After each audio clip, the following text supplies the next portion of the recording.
ہے جبکہ دہشت کے سبب آنکھیں پھٹی کی پھٹی رہ جائیں گی اور لوگ سر اٹھائے ہوئے میدان قیامت کی طرف دوڑ رہے ہوں گے، ان کی نگاہیں خود اپنی طرف لوٹ نہ سکیں گی اور ان کے دل مارے خوف کے ہوا ہو رہے ہوں گے۔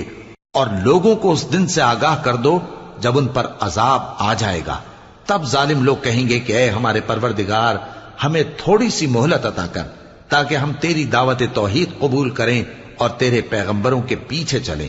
تو جواب ملے گا، کیا تم پہلے قسمیں نہیں کھایا کرتے تھے کہ تم کو اس حال سے جس میں تم ہو زوال نہیں ہوگا؟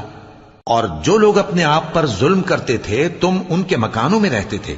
اور تم پر ظاہر ہو چکا تھا کہ ہم نے ان لوگوں کے ساتھ کس طرح کا معاملہ کیا تھا، اور تمہارے سمجھانے کے لیے مثالیں بیان کر دی تھیں۔